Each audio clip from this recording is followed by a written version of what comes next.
We are back. Welcome to the Leadership Launchpad Project. I'm Rob Kalwarowsky, and Susan's out this week, but we have a fellow Princeton Tiger and elite high performance coach with us. MJ Jennings is joining us. MJ, how are you? I am great, Rob. Happy to be here again. How are you?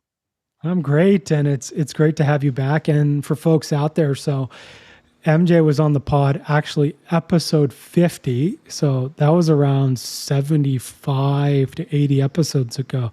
So if you go back deep in the archives, you can find MJ's last appearance on the show called Coaching 2.0.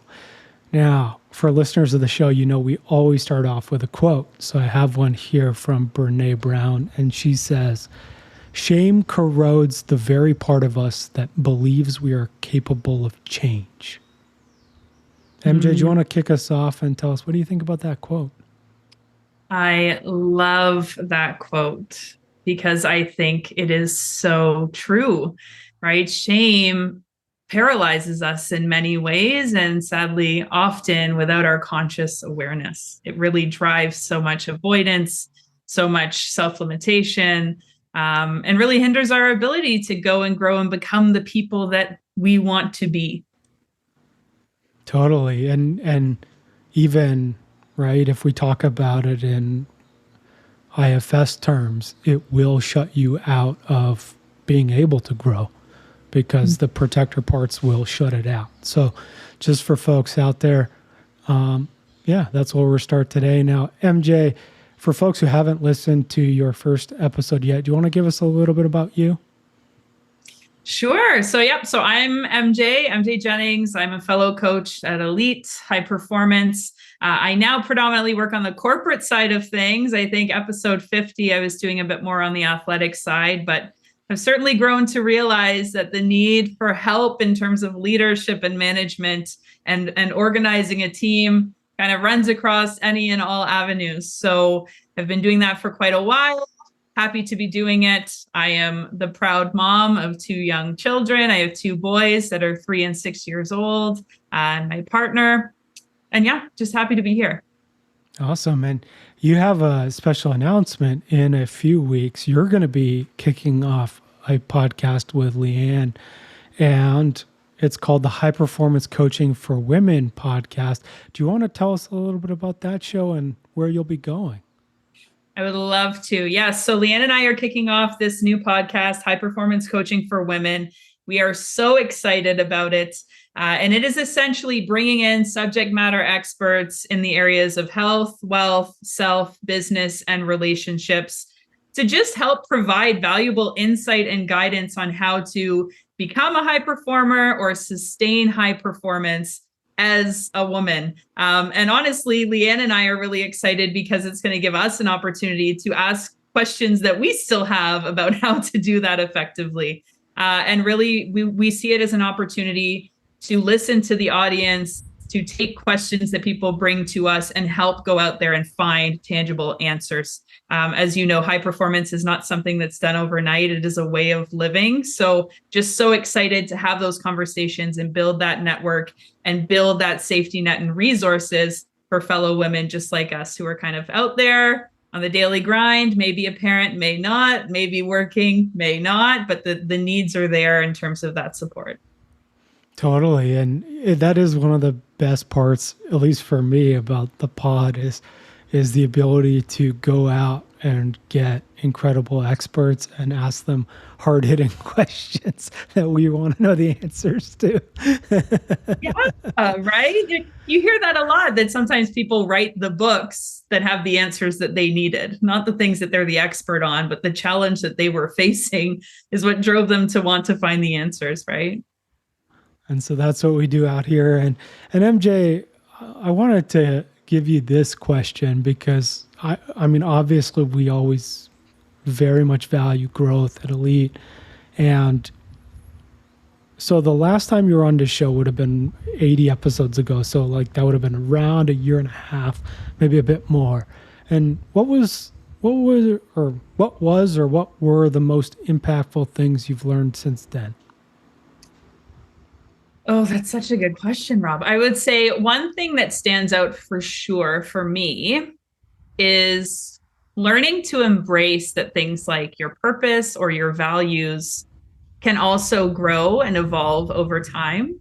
I think early on, like I've always had this burning desire to like help people, but I think I've really learned and unpacked that some of the values that I hold were based on conditioning from young in age, right? In terms of what I needed to believe. And I think just giving myself the ability and the compassion to open up and make that distinction, right? Is this a value that really inherently, intuitively means something to me, or is it something that I've just learned to value? So I think I'm not as set in my ways in terms of how I feel about values and how I feel about the purpose I'm serving.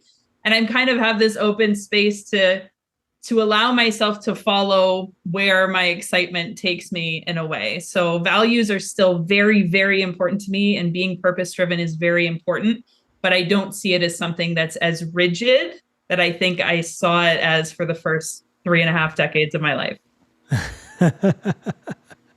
It's funny because when I started going to therapy with my therapist, it would have been, I don't know, a few weeks in, we did the values exercise. And we talk about this in the values module. But basically, she gave me a big stack of cards and I divided them into three categories. Like I sat on the floor in her office and I divided them into three piles, like yeah, no, and maybe. And the things I came out with, and this was like, I was like deep into the like depression and stuff. And it was like, you needed money and being seen and being like delivering and reliability and competence and like all these things. And then I think we did it, would have been probably about a month or so before I moved out here to Costa Rica, and like massive difference. And the values were so wildly different. And then we also did another exercise about like basically looking at the internal parts, and so much had shifted as well that and that's sort of the beauty of this work is, and like when we coach folks, right, we tell folks every 6 months or so, take a look at your values and sort of just reevaluate. And that's where that can pivot, right? Is like my two core values now are wisdom and impact. And I can tell you this much, on the first time I walked into my therapist's office, those weren't even on the list. Yeah. Right. It's so true. And even with clients we've worked with before, it's interesting. And I think what can highlight what we've learned to value is, we'll say, okay, make a values list for work and make a values list for home, right? Or they come in with the values list at work and it's like, well, is that the same at home? Oh, well, no. Why not? Right. And it's even the fact that we feel so strongly tied to certain values in certain compartments of our lives is a sign that those values might be linked to learned beliefs, right? And it might be learned value systems. And for me, I think it's just a fundamental sign of actual growth mindset is to be able to give yourself permission to release yourself from those values that, I mean, it's scary, right? Like our values are our guiding compass. And I think if we've relied on the value of something for so long, it can be really scary to relinquish that control, right? Or even to consider, oh, maybe that isn't what's most important to me. But you're right. Once you get there, it really can open you up for more fulfilling, more sustaining values that align with who you are now, as opposed to being tied or limited by values that you learned from a young age. Totally. And maybe MJ, can you tell us a little about your experience? Like you mentioned, it's kind of scary to let some of these things go. And often, like when I walked into my psychiatrist or psychologist's office, I was still trying to figure out who I was because the idea that I had was already destroyed. And I don't think you necessarily had as much of that, but you sort of had an idea and now you're trying to like pivot into this new idea. Like, how has that process been for you? And for the folks out there, like who are thinking, hey, maybe my values list isn't the one I thought it would be. Like, how is that process of finding the new one? That is a great question. I think, again, the first step is kind of giving yourself permission, right? So we always say like awareness comes before intelligence. So I think the first step is becoming aware that you may have a value that doesn't align with what you're feeling, right? Or even just the awareness that the values that you really feel tied to in this moment aren't necessarily intrinsically yours, right? That they were learned. So opening yourself up with curiosity without fear of judgment, right? Which is hard because growing up, as we know, early in life, there's a lot of judgment, there's a lot of expectation. It kind of ties into the conversation around shame. But I think it's really being aware of the possibility that these are not your values and leaning in with curiosity and giving yourself permission to ask who you are. Because often, if we don't take that time to ask ourselves who we are, as you know, we spend our whole lives being what we've been told to be. And that asking, how does that look to you? It requires vulnerability to ask yourself. It requires empathy for yourself in that moment. I think the biggest thing that it takes is being in a certain state where you are open and receptive to that question, because it's one thing to ask yourself that question, but again, it's essentially a conversation you're having with yourself, right?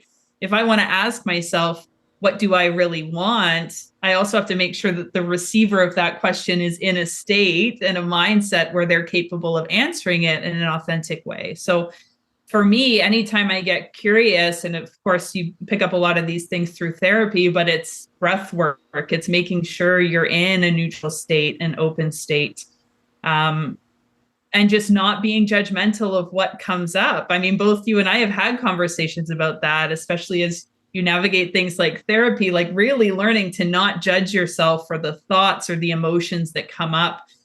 Because I think over time, if you do that, you build a sense of trust with yourself where you can then open the door to be authentic and be honest and be sincere.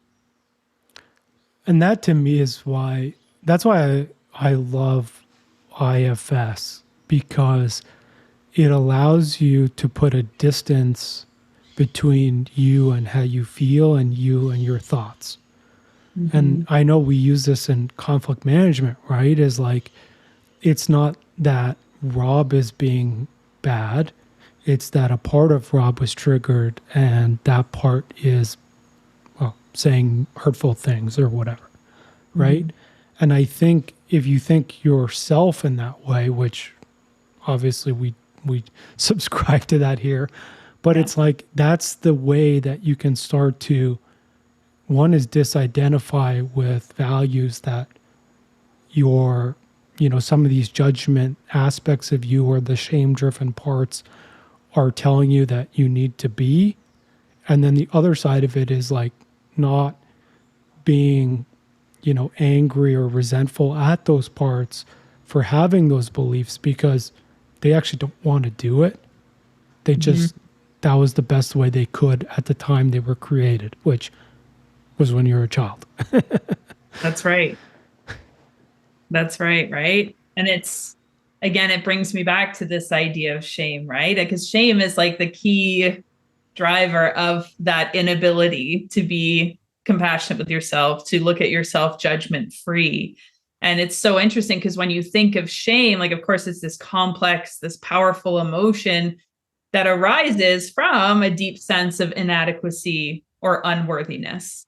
Right. And that emotion is created, it's essentially socially constructed, right? It's an idea of how we see ourselves through the eyes of others, right? Through the times that we have been judged, when we've learned that we're limited in certain ways or we're unworthy in certain ways.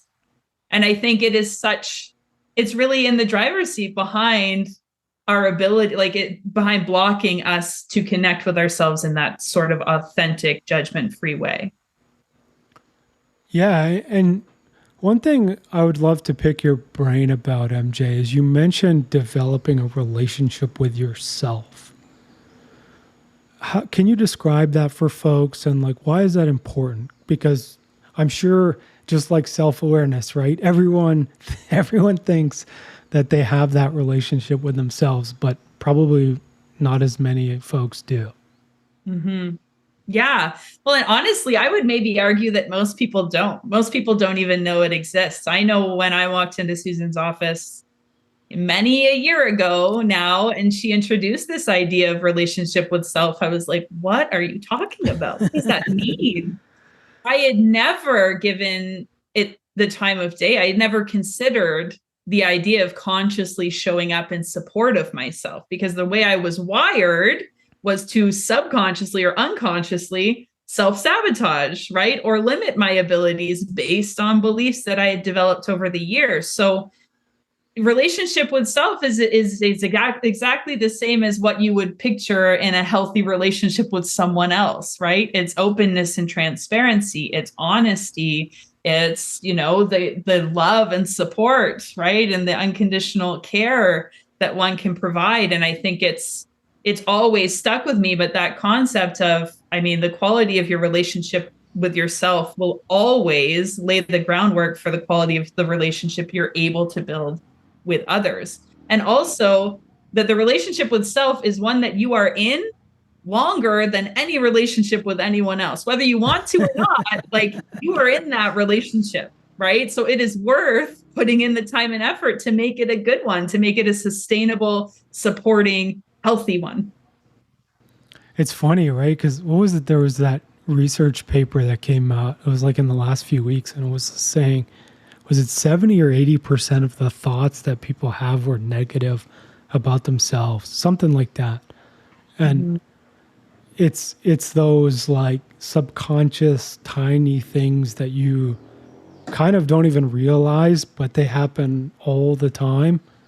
And it's like once you start to becoming more in tune of like your own internal system, you start to just notice how often those actually come out. And it's a lot. Mm-hmm. Mm-hmm. It really is, isn't it? And yeah. And I think another challenge, though, the relationship with self is you're right. Again, the awareness comes before intelligence. So identifying like, how am I currently showing up in terms of my relationship with self? And like you said, that's where we can identify, oh, like negative self-talk. Oh, a lot of like self-doubt, a lot of self-sabotage in different ways. And then making the change also takes time, right? And patience and compassion, like building a relationship with a stranger, right? Or someone that maybe you've had a bit of a tumultuous past with and you're reconnecting. It takes time to build trust and energy to build the trust, right? There's an element of patience that goes into improving the relationship with self too. Absolutely. And I love what Dick Schwartz does with this is as he starts to work with folks' parts, when they show this, they'll basically tell you they're not super trustworthy of you at the beginning. Sometimes it happens, not every time, but if they don't trust you, they'll let you know. Yeah, yeah. And he just has this technique where he says, well, for the next 30 days, I want you to go check in with them. And that's part of that trust and relationship building. And his actual goal with that is not just 30 days, it's to turn it into a habit. Mm-hmm. But it's very much it's not like tomorrow you're healed, right? It's like over 30 days, you'll build trust with that protector part, and then maybe it'll trust you to relax a bit, or maybe it'll change roles or whatever. But it's not a 5-minute exercise and you're done. Even if you're working with Dick, who's supposed to be, the leading person in the world in this, right? It still takes that time. And that's always like developing trust with someone else. Absolutely. Right. Let me turn a question back to you, like based on that, right? Because I know it is a challenge for some of our clients, right? They want the immediacy of like, okay, I've realized that it's like not supportive, but I just want it to be better now. And to have the patience to kind of build that relationship, like you said, through repetitive, consistent behaviors. What's the benefit of doing that? What's the value? What makes that repetitive practice worth it? As someone who is already, you've grown so much over the last several years, like what would you say is the value of doing it? Yeah. I mean, the value's huge. The other side of it is you can speed up the process. And this is why I talk a lot about psychedelics in this show. And the way my psychiatrist described it was it's like you're going down a ski hill and you have these ruts in your mind. And because you've done them for, for me, it was like 35 years, right? It's like they're very practiced. And what the ketamine does is it puts new snow down and then you can ski where you want. And so if you take the psychedelic intentionally and then you're intentional about, like I always had therapy the day after basically.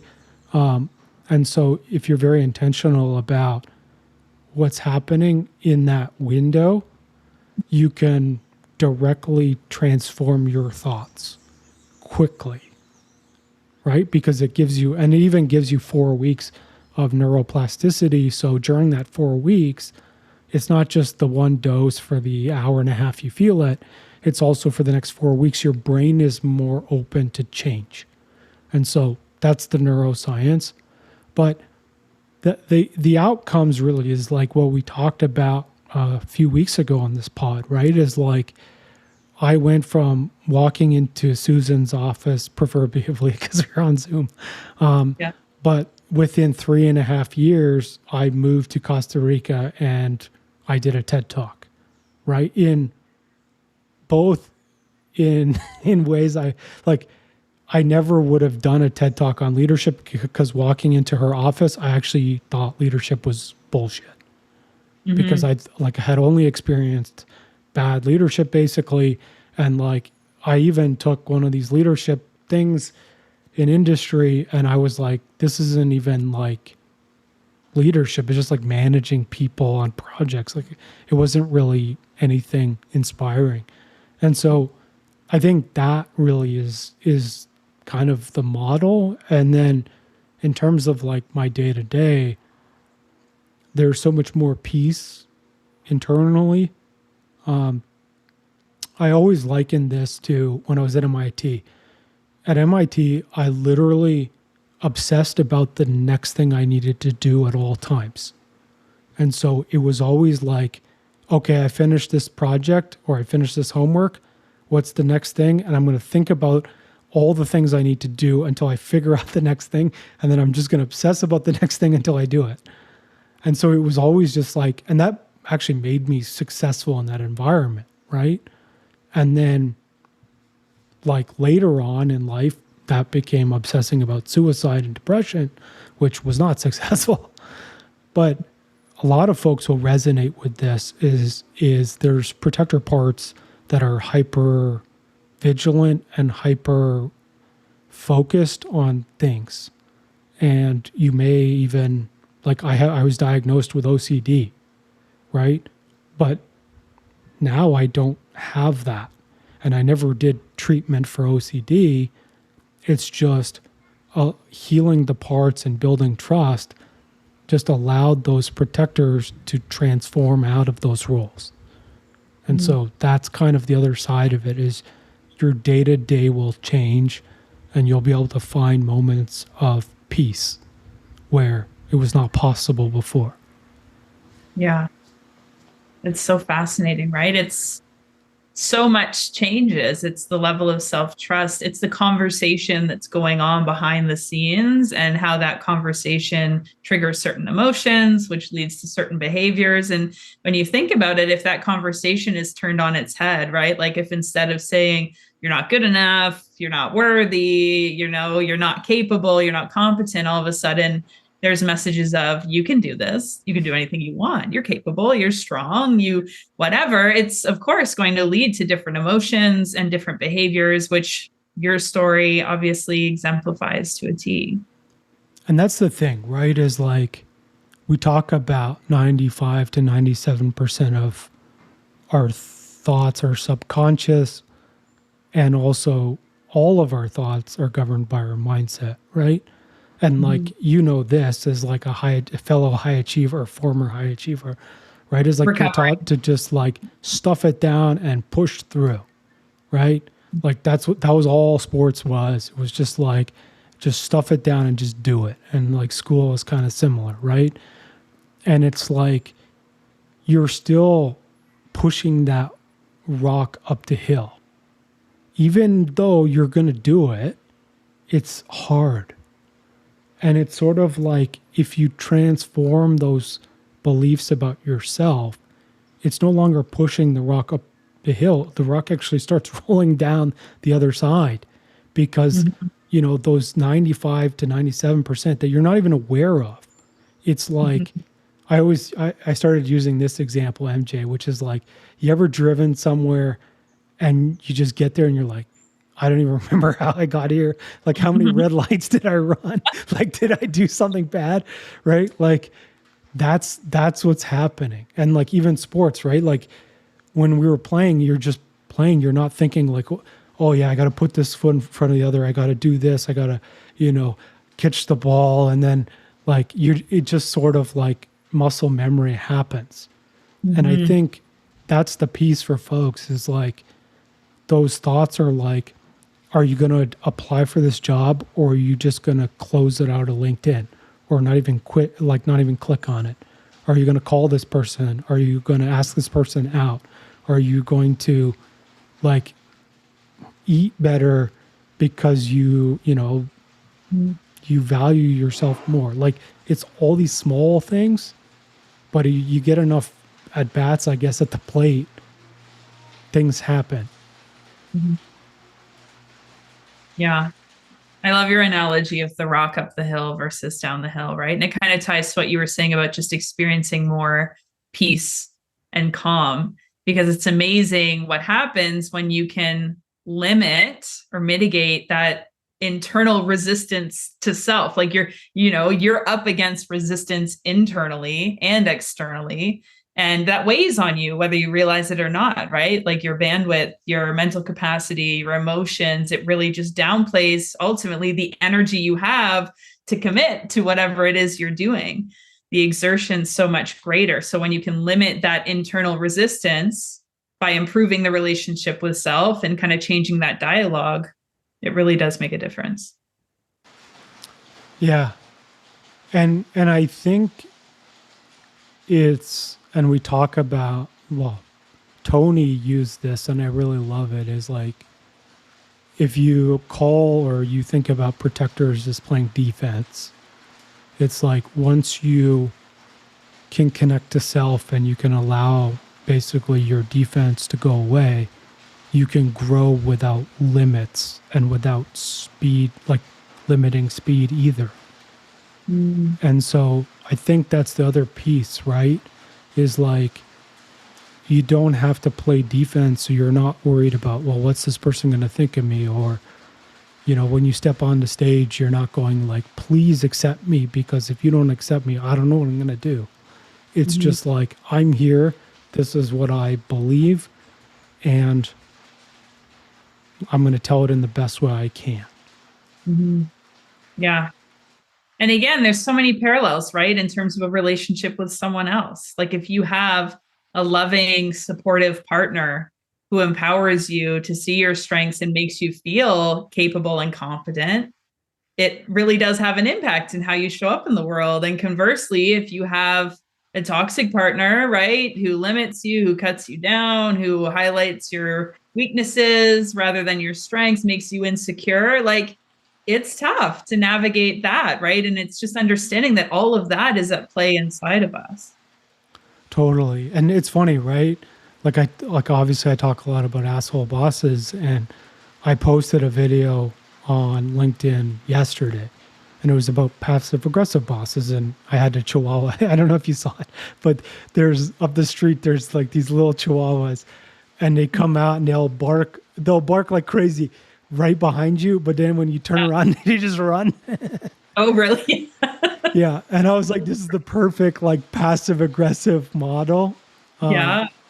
But anyways, I posted that video, and I was like, if you have a passive aggressive boss, like you have to be very like forward and direct about the boundaries that you're setting, because they don't like confrontation.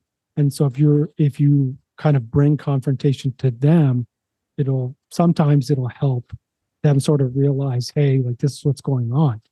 Other times it can go a different way. And that was what I got a comment of, was like, hey, like for some of these people, like what if it makes it worse? And I was like, well, ultimately it starts here in self, is like, what are you willing to accept? Because that's what allows you to set a boundary or not. And it's like, if you just want to not care about yourself, then working for a bad boss will literally kill you, because the science says it will. Like, I didn't make this up. This is like real stuff. But if you care about yourself and you have like learned that you're worthy and you're deserving to have a good relationship at work, that will change what you allow. And one is that will make you set boundaries with your boss, but also if they get worse because you set a boundary, you'll be like, well, here's another boundary. I'm quitting. Right? Yeah. That's so interesting, right? And it's a shift in terms of what you're concerned about, right? And it's like the whole battle between intrinsic versus extrinsic motivation, right? So as the employee, am I more concerned about how my boss feels about my performance, or am I more concerned about my own sustainability and well-being? And it doesn't have to be completely one or the other, but if you're sacrificing your needs for that person, right? You're right. It never goes away. I always say, like, no one will ever create boundaries for you. You just won't, right? So you have to make that effort to create boundaries for yourself. But you're right. It depends on that relationship with self in that decisive moment. What are you telling yourself? I love it. MJ, wrapping up here, I always love this question, is if there's anything you could tell our community of leaders, what would it be?